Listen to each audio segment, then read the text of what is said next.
So many people going out and getting firearms, getting their concealed carry licenses. The record of firearm purchases has never been higher since it has ever been measured by the NICS system. Record high. The number of women going out and getting their firearms and getting concealed carry permits, higher than it has ever been. And one of the individuals responsible for making that happen, helping these women to do this, is my friend Rick Ector. And he is a certified firearms instructor. He's a Second Amendment advocate. He is a training counselor. He does so much. He's up in Michigan. And get this, I got to share these numbers and brag on my friend for a moment because this is amazing. He has, and I know the numbers increased after this, he's helped empower 1,938 people just in like the last week or so, last couple weeks, to embrace their Second Amendment rights. 814 women. You have 814 women now who are refusing to be targets, who are not going to be victims. They are not going to go quietly into that night.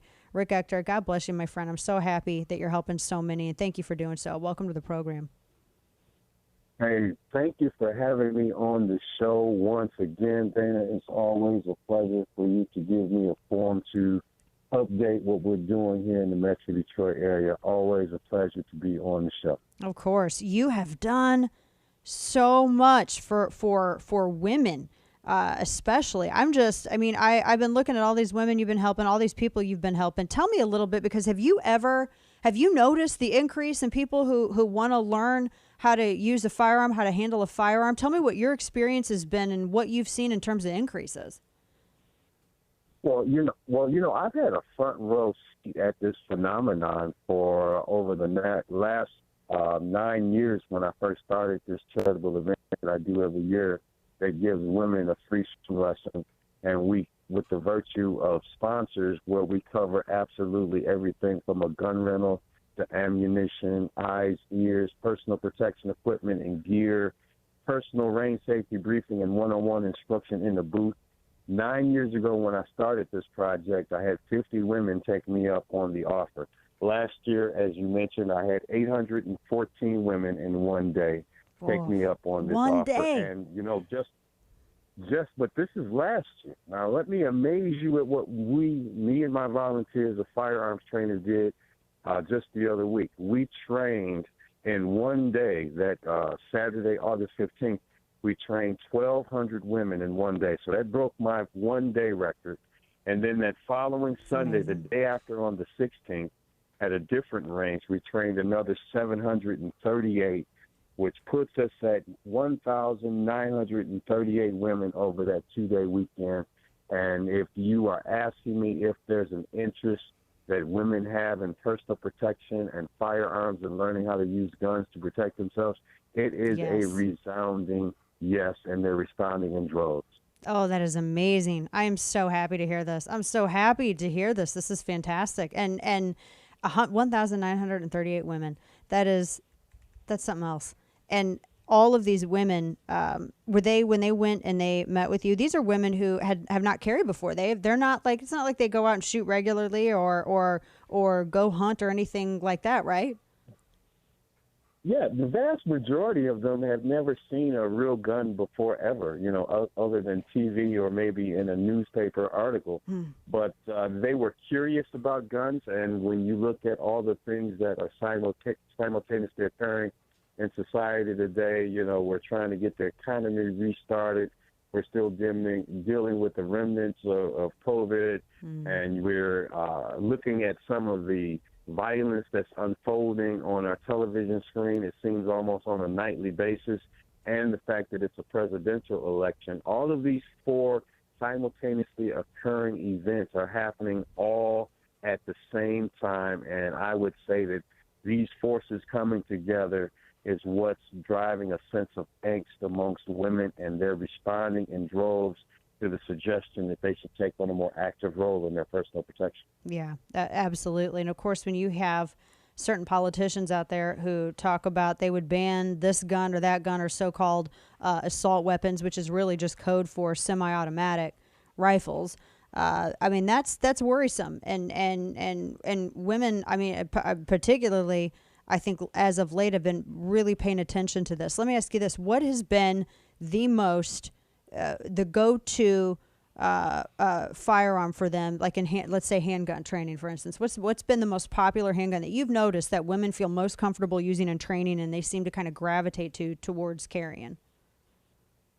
Well, the handguns, particularly those modern that are retailed by Glock and Smith & Wesson, are among the most popular. However, due to the economic forces at work currently, Yes. those popular handguns aren't readily available, and sometimes they're looking a little further down along the shelf to see what firearms are still in stock, and they're having to make some tough decisions over some models that they hadn't considered before. But That's a good point. they are definitely buying right now. This is the prime season for handgun purchases, and women are responding in droves. It's always been said that, oh, well, no one really, AR-15s, that rifle is so demonized in the press and politically. But I remember several years ago, and I was reading, I can't remember what study it was, and I want to say it was something Well-Armed Woman put out. And they said, oh, it's one of the most popular rifles for women. Is that still the case from what you're seeing? Because you've been training enough women where you would be the definitive expert on this. Is that still the case with women, that that's a popular rifle for them, and why do they choose it? It's still a popular rifle for women. I would say not many women gravitate towards a long gun as a first choice personal protection tool, but as they become more acclimated to like guns, home defense, and using guns and home defense, and then once you start learning more about rifles, yeah, the AR-15 is a very popular gun in general, and women who are ready for owning a rifle are responding to that platform. As a matter of fact, there's a few who are gravitating towards AK-47s. But any choice that they make with regards to protecting the home, and, traditionally everyone think of as the woman as the principal caregiver of the home, and particularly in which, we're looking at single-parent households, and they are the primary caregiver. Defense of self is important, but defense of their babies and their loved ones and extended family is also important. So, yes, that's why I am an ardent, fervent supporter of the Second Amendment and push women towards taking on a more active role in their personal protection. Amen to that. And to that point, everyone always talks about the soccer mom, the football mom, the basketball mom, hockey mom. Now it's the security mom, because everybody kind of sees a breakdown of Law and Order. Is that a lot of those women? Are they like the security moms coming out and seeing you? They're not like security moms anymore. It's like they're 2A moms now. They're 2A moms, and the thing that I like most about what I do is that I have a front row seat at the changing demographics of gun ownership, and to see women who are looking at the headlines that we're seeing every day, and instead of just sitting there wondering what they're going to do, they're responding affirmatively by embracing gun ownership for the protection of self and their babies at home, and it's a great thing to see. And it's very satisfying for me personally. I'm so happy that you're doing that, and God bless you, my friend, for helping so many women out there and empowering all these women. I love your timeline because you post all these photos of women and holding up their targets at the range. You got some. I'm really impressed with some of the groupings that these people got. I mean, some of them, I'm like, there's no way you're a first timer. You're cheating. The thing that's most satisfying is when you get a first-timer in the booth and you give them patient, effective instruction, and they respond well, and they realize that they had this talent all along that they never knew about, and you get to display it and show it to them. And it's just the beaming, pride of a father watching their offspring do something good. It's great to see them respond so positively in terms of shooting.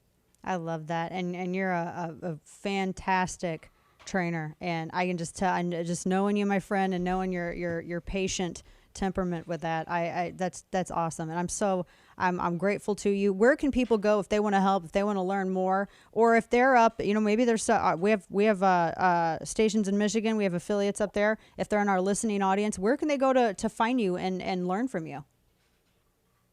Man, I'm all over the place. I tell people, Google my name, Rick, R-I-C-K, last name Ector. I can be found under the handle Detroit CCW at YouTube, Twitter. Over 2,200 videos. I'm on Twitter, Detroit CCW. I'm on Instagram. I'm all over the place. If you look for me, I swear you won't miss me. There you go, right there. And we've tweeted him out as well. So, folks, if you go to my Twitter account, I got Rick Ector, his handle up there as well, and you can go and get in touch with him. Rick, God bless you, my friend. I'm so glad that you're doing what you're doing. I mean, just really, I don't know how to put it. I mean, you're just a rights champion and helping so many women and empowering so many women. Grateful for you. I hope to talk with you again soon. Take care, my friend, and Godspeed.